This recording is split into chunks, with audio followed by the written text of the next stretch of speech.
Number 4, make sure your autoresponder is set up for auto and single opt-in, right? For auto opt-in and single opt-in. What do we mean by that?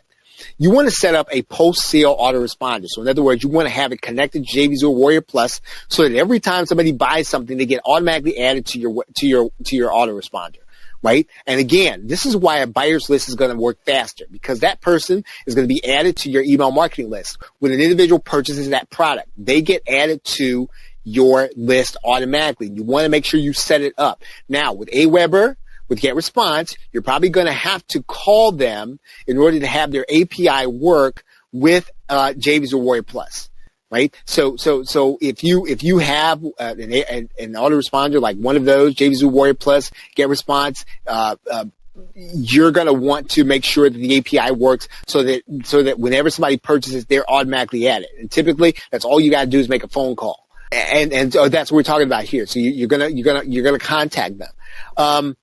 You want to keep these individuals notified about your launch. That's another reason why they have the post-launch autoresponder.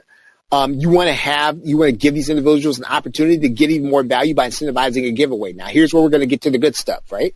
Because these are all things you know already, right? I'm pretty sure that if you're watching this, you know all these things already, right? So all I'm doing is laying the groundwork so far. And again, I'm probably preaching to the choir right now. These are probably all things you agree with, probably all things you know. Even if you're not doing them yet, you know these things already. So now what? I'm going to suggest now you're going to create another offer, right? So you've already created one offer, I know, right? You might be huffing and puffing to have done that. But I'm going to suggest you're going to create a giveaway. Right? Now, this is going to be a product, and it's going to be a product that's good enough that you could have sold it. Right? So again, typically what happens with giveaways is people make it an afterthought. That is not what you want to do.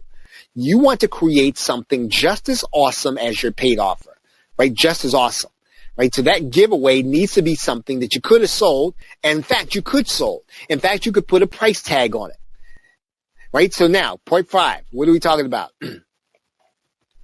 And the reason you want to make this giveaway that good is because it's going to be a giveaway, and you're going to give people an incentive, the people on your list, an incentive to do something for you, to do a favor for you.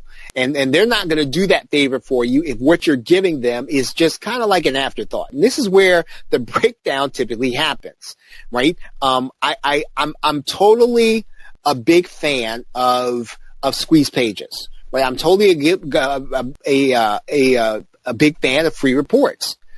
What I'm not a big fan of is that you make that free report an afterthought, and it's kind of like it almost looks like the free report is something that somebody's trying to hold back a little bit because they don't want to do something. They don't want to give me too much information. They want me to go ahead and buy the information, right? And I understand that, but that's not what you want to do here, in my opinion. You want to make that giveaway something awesome. It should be, again, something worthy of something that you could have sold. You want to give people an opportunity to see what they purchased from you wasn't a fluke, right? So they've already purchased from you. You're doing the giveaway to them again, right? They're getting something just as awesome. Yes, they could have bought it, but yeah, you're giving it to them right now. You're doing this because you want to keep your subscribers engaged. Because if they like what you delivered to them with the product, they're going to do what's necessary to get this giveaway also. Now, we're not just going to give it to them. We're not just going to give it to them. We're going to provide for them a way for them to get it, right? We're going to provide a way for them to get the giveaway. Now, again, once again, this is all predicated on your giveaway being something that you could have sold. If it's not going to be something that has no value, if it's going to be something that has no value, then this is not going to work. The formula is not going to work. Now, and then the giveaway itself is going to create some buzz and viral traffic for you. Now,